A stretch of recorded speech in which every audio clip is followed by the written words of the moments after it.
Kami bersyukur ya Tuhan bahwa hidup kami ada dalam rancangan Tuhan yang sempurna.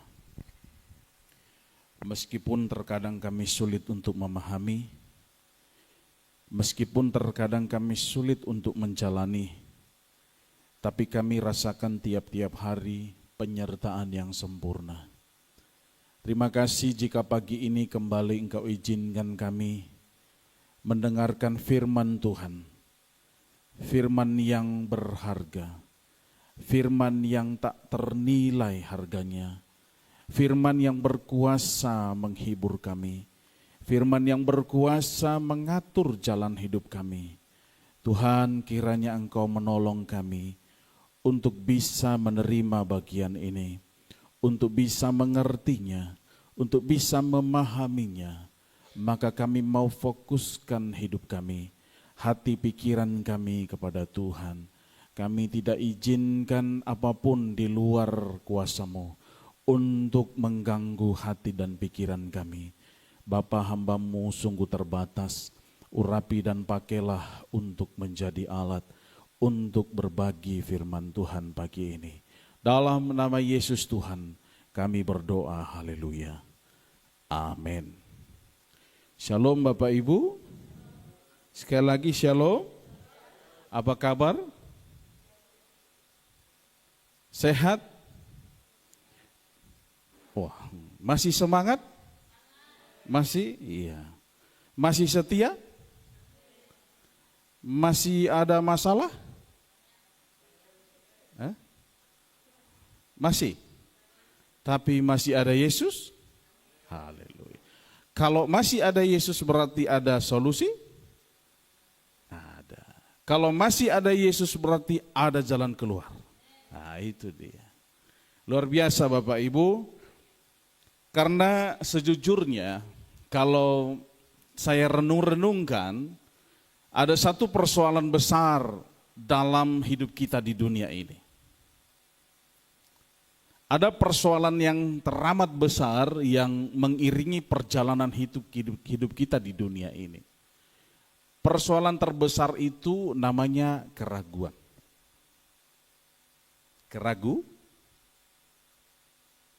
Kalau di EPHS ini kalau ngomong keraguan itu takut ya, ada tekanan ya.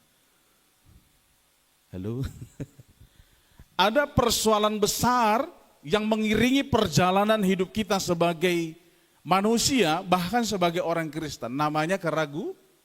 Banyak yang mengganggu kita agar kita ragu berjalan dalam hidup kita. Betul enggak? Betul enggak Bapak Ibu? Waktu kita buka pintu rumah mau melangkah menjalani hidup dan aktivitas kita, banyak yang muncul untuk buat kita ragu. Kita belum bicara persoalan ya. Makanya saya tanya tadi, masih ada Yesus? Masih. Masih ada masalah? Banyak katanya. Banyak Bapak Ibu. Tapi bukan berarti kalau masih ada masalah itu artinya Tuhan sedang meninggalkan kita dan bahkan tidak lagi mau peduli dengan kita. Kalau ternyata dalam perjalanan hidup ini masih diwarnai dengan berbagai masalah dan persoalan, bukan berarti Tuhan sedang capek, Tuhan sedang istirahat, dan Tuhan sedang tidak peduli dengan kita. Amin itu. Karena Tuhan yang kita sembah, Tuhan yang kita layani adalah Tuhan yang sama dulu, sekarang, dan sampai selamanya, yang tidak pernah berubah dalam hal janjinya. Katakan amin dengan kuat. Iyalah.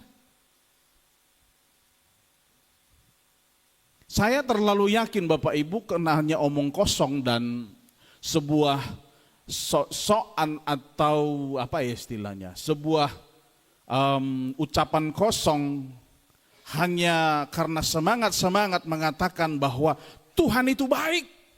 Ada kalangannya ketika pendeta ngomong dari depan, Tuhan Yesus baik, semua bilang amin. Karena apa? Takut dibilang tidak rohani.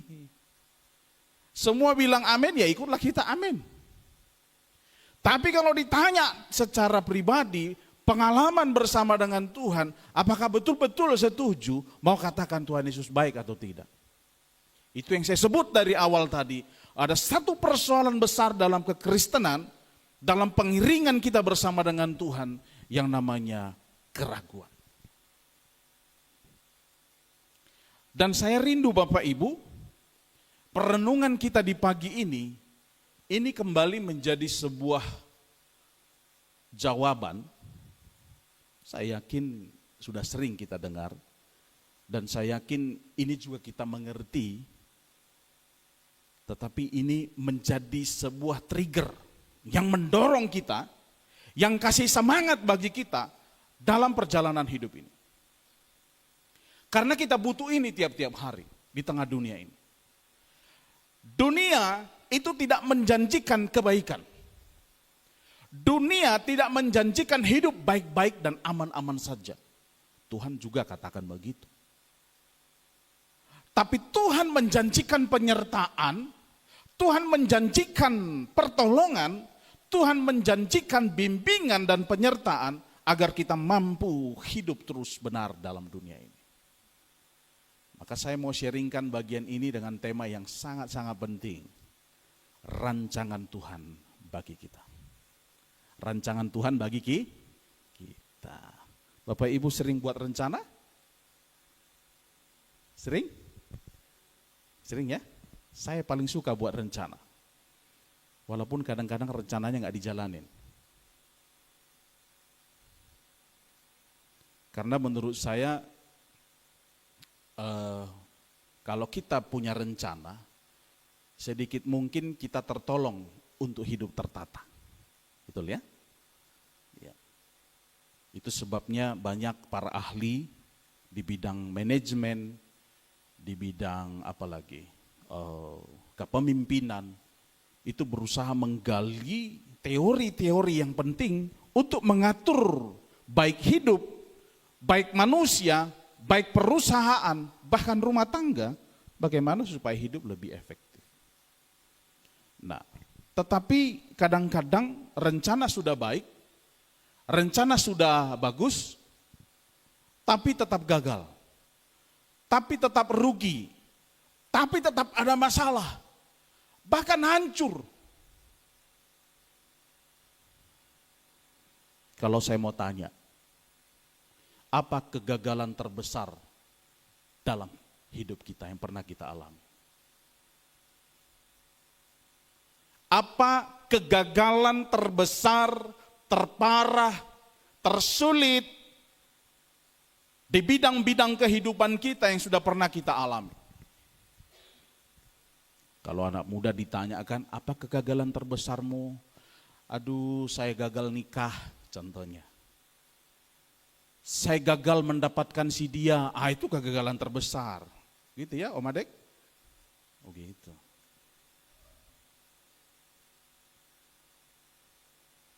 Kalau ditanya anak sekolah, apa kegagalan terbesarmu? Saya gagal dapat prestasi. Saya gagal mempertahankan juara 1. Ditanya suami-suami, apa kegagalanmu hai bapak-bapak? Saya gagal menjadi imam. Saya gagal jadi pemimpin. Saya gagal jadi ayah. Ditanya para pengusaha, apa kegagalanmu? Saya gagal membawa usaha saya ini berhasil. Macam-macam. Apa kegagalan terbesar kita? Yang membuat kita kecewa dengan diri kita, bahkan kecewa dengan Tuhan. Bisa kita tanya. Nanti pada akhirnya kita akan temukan jawabannya. Apakah pantas kita kecewa? Apakah pantas kita menyesal? Amin. Yang kedua, kalau kita mau bawa ke dalam konteks Alkitab, banyak tokoh-tokoh Alkitab Bapak Ibu, yang dalam kehidupannya mengasihi dan mencintai Tuhan, rasa-rasanya pantas untuk protes kepada Tuhan, karena mereka nampaknya gagal, jatuh, hancur dalam hidupnya mengikut Tuhan. Coba kita mundur sedikit ke perjanjian lama. Kita ingat seorang Yusuf. kurang apa cintanya dengan Tuhan. Kurang cinta apa dan setianya dengan Tuhan. Tapi step by step hidupnya sampai dia jadi orang nomor 2 di Mesir, hampir saya katakan nggak ada enaknya. Betul? Betul Bapak Ibu? Mulai dia keluar dari rumah bapaknya, udah yang sakit dan sulit dia rasakan. Sampai-sampai ketika di rumah bosnya, di rumah Tuan Potifar, istri Potifar ajak dia buat dosa. Ada kesempatan buat dosa, betul ya? Tapi dia tidak mau buat dosa. Zaman sekarang nggak ada kesempatan buat dosa, betul nggak Bapak Ibu? Zaman sekarang beda dengan zaman Yusuf. Yusuf sudah ditawari buat dosa, ayolah, nggak ada yang lihat. Tapi dia bilang saya lebih hormat kepada Tuhan yang tak terlihat, yang mampu lihat saya dalam segala keadaan. Hari ini kadang-kadang kita gagal. Gak ada kesempatan pun kita buat ada kesempatan. Manusia zaman sekarang sudah lagi gak menghargai Tuhan. Sudah selurus itu Yusuf dengan Tuhan, tapi dia hancur lagi, jatuh lagi, difitnah lagi, dipenjarakan lagi, dikata-katai tidak baik lagi.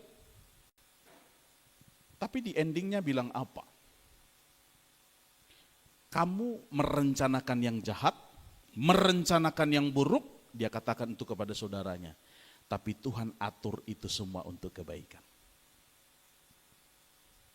Kalau mau cari alasan untuk protes dengan Tuhan, Yusuf itu pantas. Betul enggak Bapak Ibu? Geser sedikit ke zaman Ayub. Beberapa waktu lalu kita bahas kitab Ayub.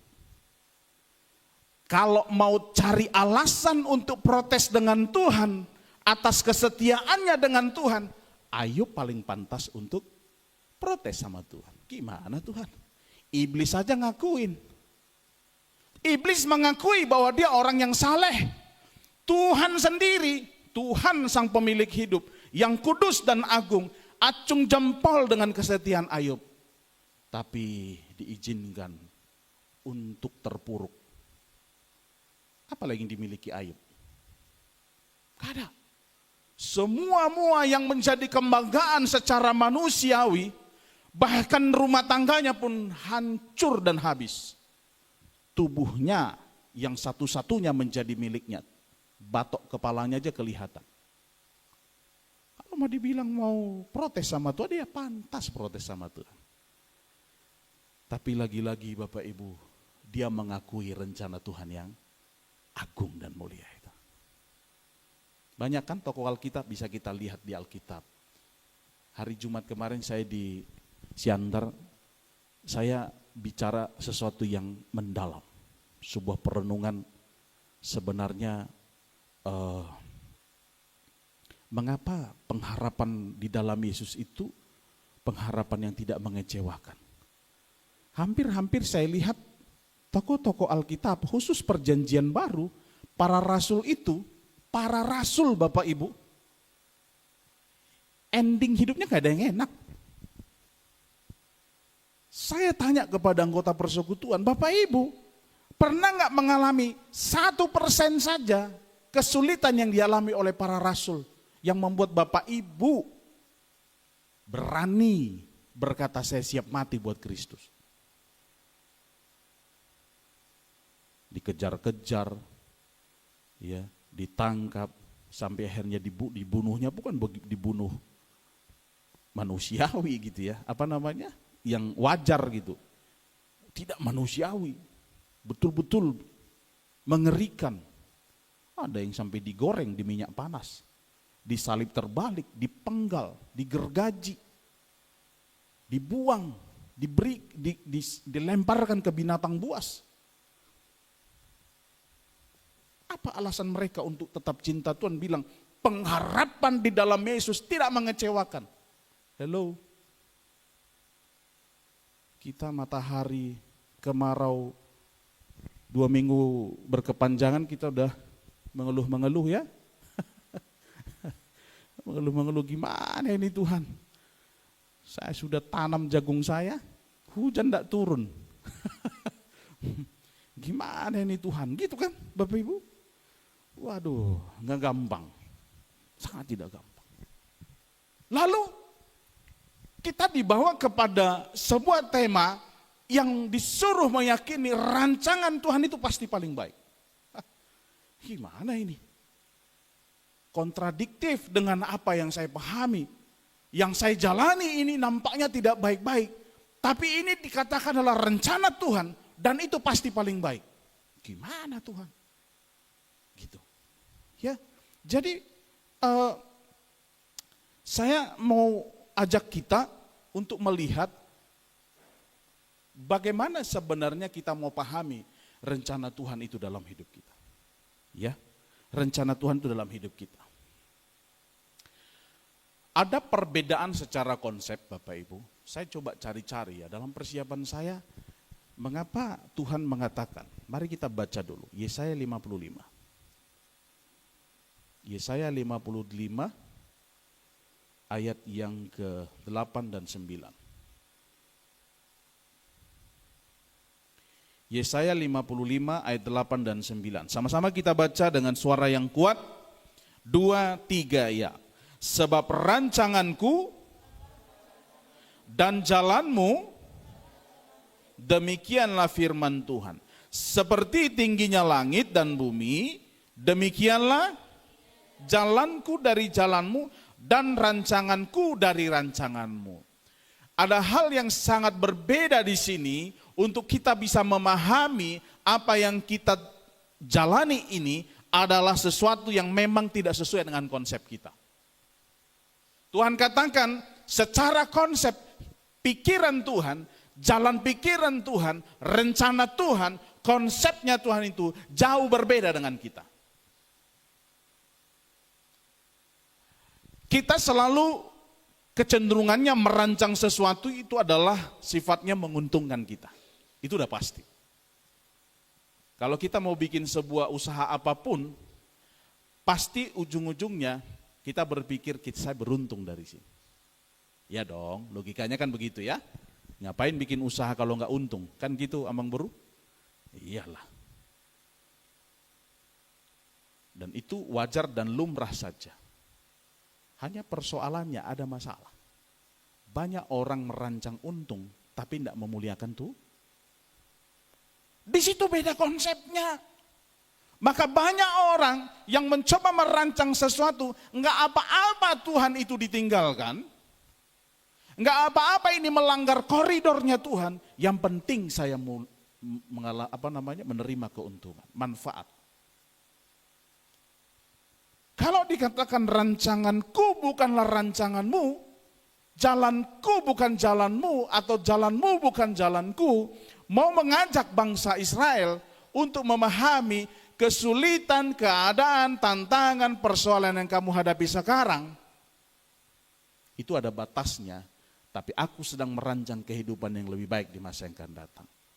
Secara latar belakang Bapak Ibu, ayat ini datang kepada bangsa ini ketika mereka sedang dididik oleh Tuhan. Sedang dididik oleh Tuhan karena bangsa ini sedang mencoba lari dari aturannya Tuhan. Saya katakan beberapa hari lalu di Siantar, saya selalu setuju konsep di dalam Tuhan itu bicara proses, bukan instan. Instan itu enak, tapi tidak sehat. Tahu deh? Tahu-tahu udah instan kan? Ya, Om Nathan bilang begini waktu PA di situ, enak di Siantar itu. Selama ada saldo di aplikasi kita, tinggal klik datang barang itu, kata Om Nathan. Lalu di sini kalau kita klik begini, nggak tahu apa yang datang Om, saya bilang. Itu instan. Kita mau makan yang cepat saji, ya makanan yang cepat saji yang ada di sekitar kita paling Indomie gitu ya. Ya, Om Adeng sering tuh, Om bagaimana kita, oh gampang Bapak, 5 menit selesai, jadi barang itu. Enak, di lidah enak, tapi malam butuh hamar kuroki, karena nggak sehat. Proses yang sesungguhnya adalah makan sayur mayur, makan lauk pauk yang sehat, nasi secukupnya, jangan tambah 3 kali kan. Saya dokter di puskes, kadang-kadang kaget lihat saya. Minggu ini timbang badan 100 sekian. 2 minggu lagi datang mau periksa, Mang kok naik gitu. Nggak sehat gitu ya. Ditegur nggak sehat Mang. Hati-hati. Saya terlalu yakin dan menerima bahwa konsep di dalam Tuhan itu adalah proses, bukan instan. Manusia itu pengennya instan, cepat, doa nanti pagi, kalau bisa dijawab nanti malam. Martangi yang hita anonat arian, budari molupoi ngarowe alusna. Oh gitu ya. Bahkan kadang-kadang kita atur Tuhan, Tuhan kalau boleh dialah yang bisa bantu saya. Gitu ya. Tuhan kalau boleh dialah yang jadi jodoh saya Tuhan. Gitu. Nggak apa-apa lah Tuhan, ya dia rayu Tuhan. Dialah Tuhan kayaknya dia cocok kali sama aku gitu. Dalam pandangan kita. Pandangan Tuhan belum tentu. Terus dipaksa Tuhan, dikasih. Tapi akhirnya menderita seumur hidup. Karena paksain konsep. Tuhan bilang apa di sini? Rancanganku bukanlah rancanganmu. Jalanmu bukanlah jalanku. Hari ini kamu sedang ada dalam pembuangan, kamu sedang kudidik, kamu sedang kuproses. Tapi rancangan masa depanku, kamu akan menjadi umat yang luar biasa selama kamu taat dan tunduk. Yang kedua, bagaimana kita memahami Bapak Ibu bahwa rancangan Tuhan bagi kita itu adalah rancangan terbaik. Dikatakan di sini perbedaan yang sangat, perbandingan yang sangat menyolok antara langit dan bumi, antara kesempurnaan dan tak sempurna. Langit dan bumi, tinggi dan rendah, sempurna dan terbatas. Kalau kita terima ini sebagai sebuah konsep yang baik, rencana Tuhan itu sempurna, ngapain kita lagi protes sama Tuhan? Ngapain lagi acuh tak acuh dengan pimpinan Tuhan? Wong yang dia mau sediakan itu adalah yang terbaik. Mengapa kita manusia ini masih terkadang ragu dan khawatir untuk dipimpin oleh Tuhan? Itu disebutkan di awal tadi. Persoalan terbesar dalam iman Kristen adalah ragu bahwa Tuhan yang pimpin itu adalah Tuhan yang sempurna. Rancangan dia, desainnya dia itu sudah perfect. Nggak perlu diubah-ubah lagi. Saya beberapa waktu lalu banyak berkonsultasi dengan arsitek karena mau merancang bangunan di sebelah. Saya rasa ada puluhan kali kami konsultasi. Gonta-ganti desain. Karena apa? Dia bukan perancang yang terbaik. Wajar kalau masih berubah ubah. Kalau Tuhan dari awal penciptaan dia sudah atur dengan sempurna. Maka dia bilang tingginya seperti langit dan bumi. Itu perbedaannya. Maka rancangan Tuhan itu adalah rancangan terhebat, rancangan terbaik. Mengajak kita untuk tidak ragu sedikit pun Bapak Ibu, tidak khawatir sedikit pun, untuk taat, untuk bersedia dipimpin oleh Dia. Saya kasih statement di sini, rancangan Tuhan hebat dan dahsyat. Tetapi yang menjadi musuh terbesar kita adalah asumsi kita. Asumsi dalam berpikir. Jangan-jangan, kan gitu. Takutnya, ano daong inhalak batak. Kan gitu ya. Bener nih Tuhan, ano daong gitu. Nanti enggak, asumsi. Kita menduga-duga sesuatu yang sepertinya tidak berjalan sesuai dengan sistemnya Tuhan. Kalau sudah terjadi seperti itu, sebenarnya kita ya udah nggak percaya dengan dia. Sudah nggak percaya dengan dia. Maka perlu sebuah sikap. Saya bagi sederhana saja. Perlu sebuah sikap. Kalau bicara rencana Tuhan, kita perlu sebuah sikap. Apa sikap kita? Berserah dan bersedia untuk taat dipimpin Tuhan. Jangan protes, jangan ragu, jangan khawatir, jangan juga jadi curiga dengan Tuhan. Enggak ada alasan bagi kita untuk curiga akan masa depan. Percaya Bapak Ibu. Lakukan dengan setia, dengan rendah hati, Tuhan pasti akan tolong kita sampai kepada tujuannya. Saya bertobat tahun 99. Tahun 99 mulai mengikut Tuhan walaupun terseok-seok, namanya juga masih baru. Dari lahir sudah Kristen, tapi kenal Tuhan baru di situ. Sampai detik ini, sudah sekian puluh tahun, saya menemukan betul-betul Tuhan itu setia. Ada masalah? Banyak. Ada persoalan? Pasti. Tapi yang lebih pasti adalah dia menepati janjinya. Dia menepati janjinya, dia tidak pernah gagal dalam rencananya. Dia wujudkan nanti sampai pada titik kesempurnaan. Dia memanggil saya, dia membawa saya ke sorga yang abadi. Di dunia ini pun sudah saya rasakan kebaikannya. Maka harus ada sikap Bapak Ibu. Kalau dikatakan rencana Tuhan itu agung, mulia, hebat, dahsyat dan sempurna, ada satu sikap yang harus kita miliki. Serahkanlah dirimu kepada Dia yang sanggup menuntun. Amin ya Bapak Ibu. Dunia itu nggak makin aman. Makin cepat iya, tapi nggak makin aman. Terbukti kan? Dulu tempat teraman untuk menyimpan uang adalah bank. Itu kan? Rekening. Najolo molong adong rekening ngabang gahian nih, Pak. Nang pesaldona Holland 10.000 contohnya. Dulu kan gitu kan? Dulu masih bisa tarik ATM tuh 10.000 ya. Saya masih ingat dulu. Oh, kalau kita udah punya ATM dulu udah bangga kita. Gitu. Sekarang nyimpan uang di bank pun sudah tidak aman. Gak aman.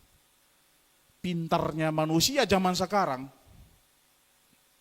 Pintarnya manusia zaman sekarang itu bisa berusaha untuk menyaingi apa yang sudah diciptakan. Ya. Makanya saya nonton beberapa waktu lalu Menteri Keuangan itu mau menyewa hacker-hacker terhebat untuk mengamankan aset-aset negara. Ngeri juga gitu. Nah,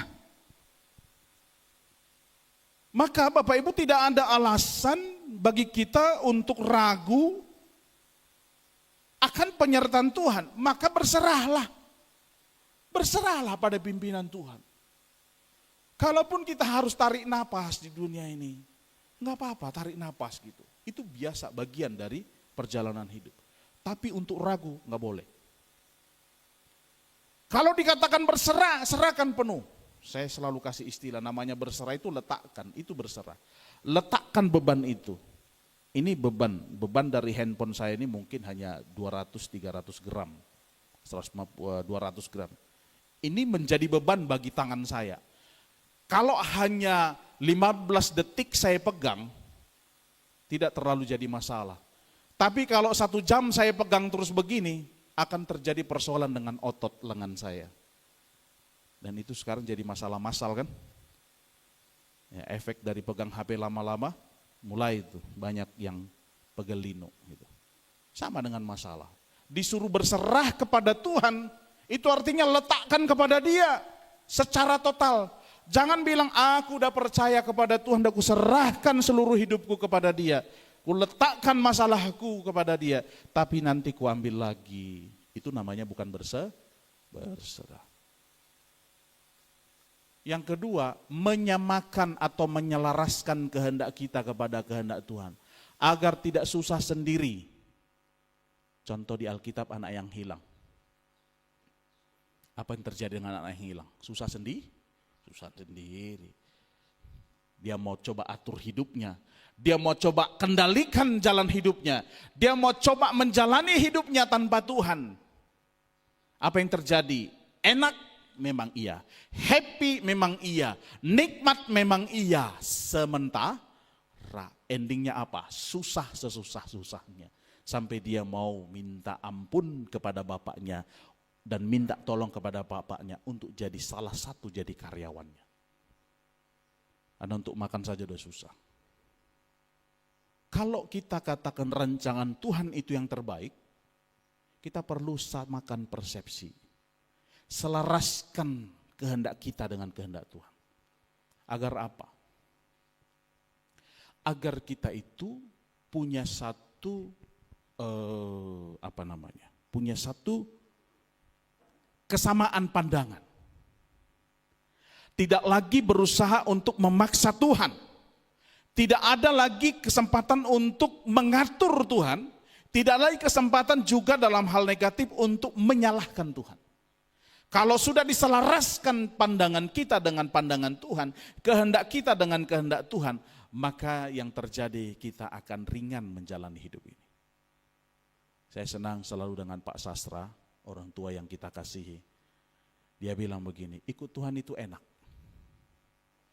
Ikut Tuhan itu ringan selama kita patuhi perintahnya.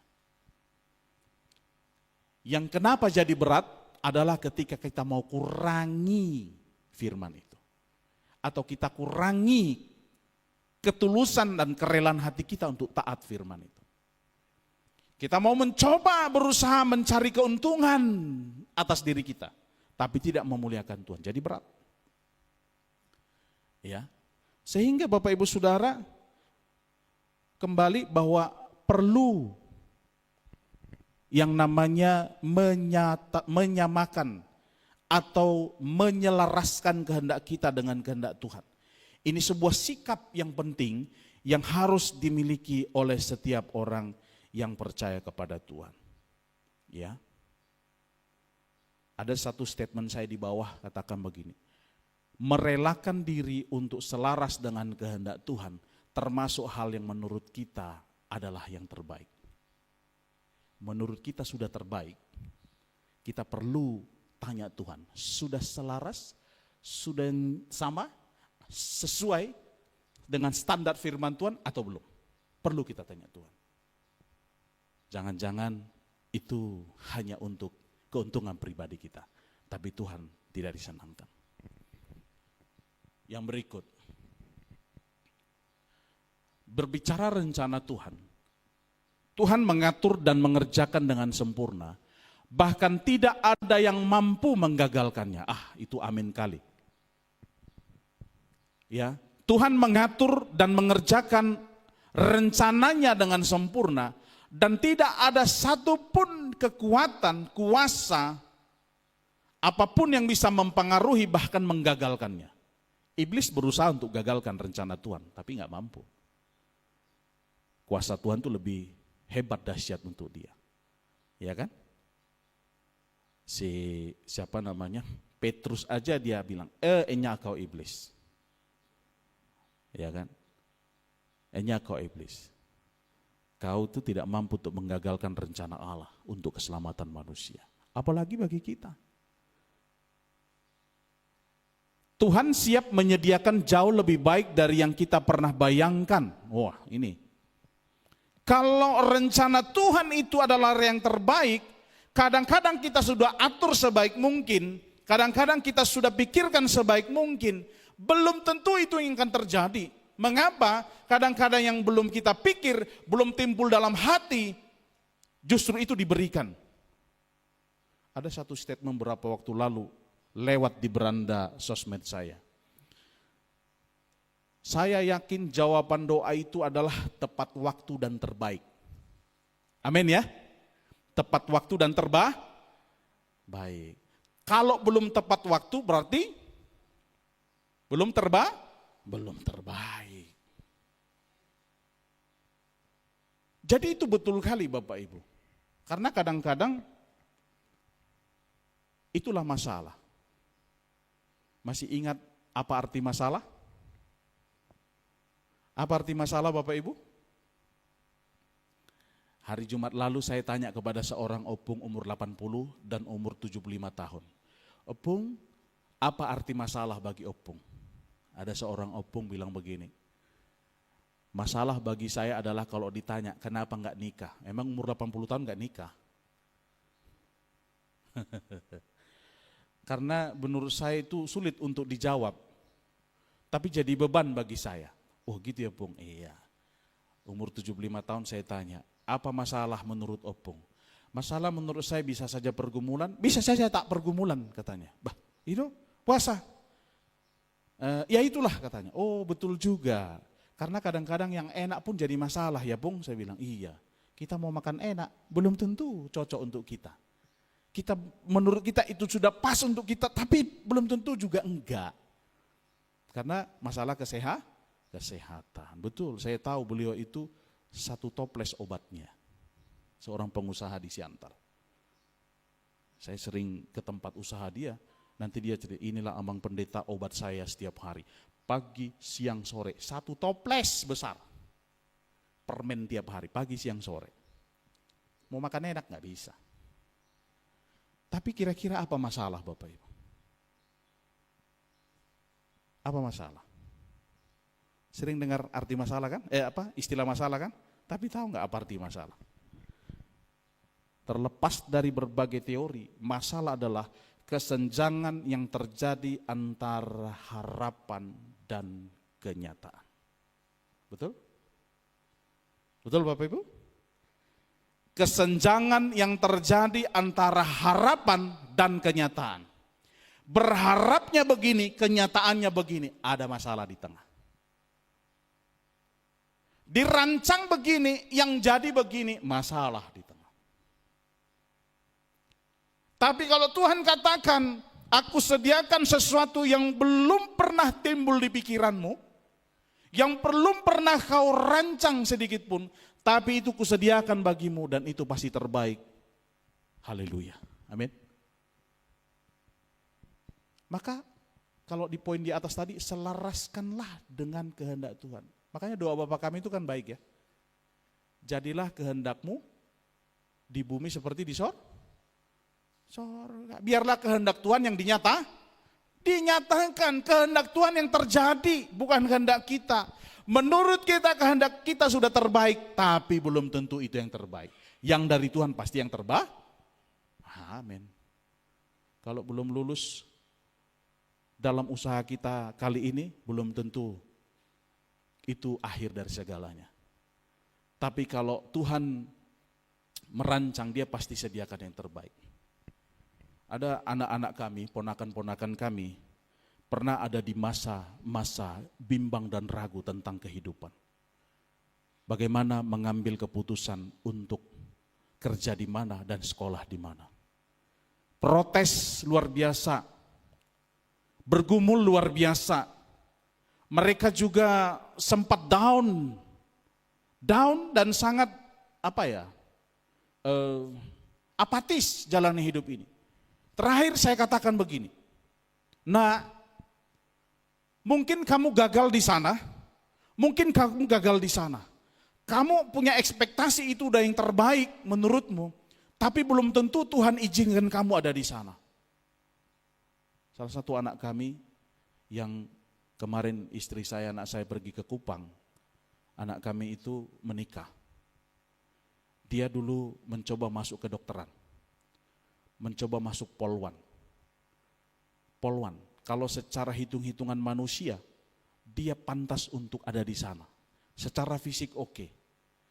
Apalagi otak akademiknya luar biasa. Tapi nggak jadi. Protes dia sama Tuhan. Lalu saya bilang belum tentu Tuhan izinkan kamu di situ. Coba tempat lain. Dia coba tes di Kemenhunkam. Dia tes di Kemenhunkam. Dia ujian. juara satu senusra. Nusra itu apa? Bali, Nusa Tenggara Barat, Nusa Tenggara Timur. 3 provinsi, juara satu. Sekarang dia sudah 8 tahun kerja di lapas. Dan dijaga betul di situ. Karena Asep. Paksa-paksa diri untuk ada di tempat lain, belum tentu itu rencana Tuhan. Tapi rencana Tuhan terbaik, pasti yang tepat. Amin. Maka selalu bilang, jadilah kehendakmu bagiku Tuhan. Sering-sering bilang ke Tuhan, jadilah rencanamu bagiku Tuhan. Apa rencanamu Tuhan, jadilah bagiku. Ajar aku untuk bisa mendengartinya, menemukannya, dan menjalaninya. Pasti endingnya sejahtera. Sukacita. Gitu ya. Sehingga Bapak Ibu, menurut saya setiap orang percaya sebaiknya punya cara pandang seperti ini. Nah, kalau dikatakan bahwa Tuhan merancang dengan baik dan sempurna, dan rancangan Tuhan itu pasti yang terbaik, rancangan kita itu terbatas, pertanyaannya, bolehkah kita berencana? Bolehkah kita buat rencana atas hidup ini, atau udahlah Tuhan, kan Engkau yang punya rencana, aku tunduk dan taat saja kepadamu, pimpinlah hidupku. Nanti malam aku tidur, berikanlah sebuah inspirasi. Ketika aku mimpi, aturlah Tuhan besok mau buat apa gitu. Tidak seperti itu juga Bapak Ibu. Kita juga perlu membuat rencana hidup. Kalau kita mau buat rencana hidup, ingat Yakobus 4 ayat 13 sampai 15. Libatkanlah Tuhan dalam merancang dan mengatur jalan hidup kita. Ya, artinya ada ruang seluas-luasnya kita berikan bagi Tuhan untuk mengendalikan pikiran dan perasaan, bahkan kehendak kita untuk merancang sesuatu yang memuliakan Tuhan melalui hidup kita. Amin. Ya dong. Saya mau bikin ini, masuk kamar, pikir dulu, atur dulu. Jangan seperti dikatakan oleh firman Tuhan. Mana ada tukang bangunan atau pemilik rumah, dia mau bangun rumah, dia nggak hitung dulu kemampuan finansialnya. Besok-besok gantung dan mangkrak, malu dia. Kan gitu ya? Bukan begitu juga. Bolehkah kita berencana? Harus. Tapi libatkan Tuhan. Ayub 42 ayat 2 bilang begini. Kalau kita sudah merancang sesuatu, kita harus punya begini. Yakinilah bahwa Tuhan berkuasa untuk melakukan apa yang Dia rancangkan, karena tidak mungkin gagal. Kita boleh merancang, tapi persilahkan Tuhan untuk mengendalikan hidup kita. Karena pimpinan Tuhan, tuntunan Tuhan tidak mungkin membawa kita kepada hal yang salah dan keliru. Yeremia 29 ayat 11, Nats pembimbing kita tadi bilang apa? Sebab aku ini mengetahui rancangan-rancangan apa yang ada padaku mengenai kamu, yaitu rancangan damai sejahtera dan bukan rancangan kebaikan dan bukan kecelakaan, dan memberikan kepadamu masa depan yang penuh harapan. Masa depan yang penuh harapan. Maka nggak mungkin gagal. Ayub bilang begini, aku memang dimurnikan oleh Tuhan. Emas, ini ya, emas kalau mau diminta lebih murni lagi, satu-satunya cara yang bisa dilakukan adalah dibakar terus. Betul ya? Betul Bapak Ibu? Nggak mungkin supaya kita bisa lihat lebih murni atau tidak, kita tanamlah di tanah. Kita rendamlah di air. Enggak. Satu-satunya cara untuk membuktikan dia lebih murni dan semakin murni, dibakar terus, ditingkatkan suhunya. Satu-satunya untuk membuktikan Bapak Ibu Saudara dan saya semakin hebat, semakin dahsyat, semakin luar biasa adalah diproses. Diproses dalam rencana Tuhan, bukan sesuatu yang sia-sia. Jadi kalau hari ini atau besok Tuhan izinkan proses itu, syukuri, amin. Syukuri. Ya. Seperti Ayub bilang, masa kan kita mau terima yang baik saja dari Tuhan, tidak mau terima yang buruk? Bagi dia itu proses. Bagi dia itu proses. Kejadian 50 ayat 20, seperti yang saya bilang tadi, luar biasa seorang Yusuf. Dia memahami bahwa tidak sedikit pun ada yang salah dengan rencana Tuhan. Tidak perlu protes atau menyalahkan keadaan, karena akhirnya akan melihat keindahan dari perjalanan bersama dengan dia. Sampai endingnya dia menjadi orang nomor 2 di Mesir, dan pada saat semua saudara bahkan keluarganya itu ketakutan dan gemetar di hadapan dia, dia bilang, memang kau tuh rancangkan hal buruk untuk saya. Tapi Tuhan izinkan itu terjadi supaya aku bisa memelihara hidupmu bahkan bangsa ini. Kamu mereka-reka sesuatu yang buruk terhadap saya, tapi Tuhan mereka-rekakan itu untuk kebaikan. Bapak Ibu Saudara, kalau suatu saat Tuhan izinkan kita ada dalam lembah-lembah pergumulan itu, tetaplah berjalan bersama Tuhan. Tetap beri ruang seluas-luasnya bagi Dia untuk pimpin hidup kita. Amin ya Bapak, Ibu. Jangan mundur dari Tuhan. Hari Jumat pagi saya share di Doa Makedonia tentang kesetiaan. Mengapa kesetiaan itu prinsip dalam kekristenan?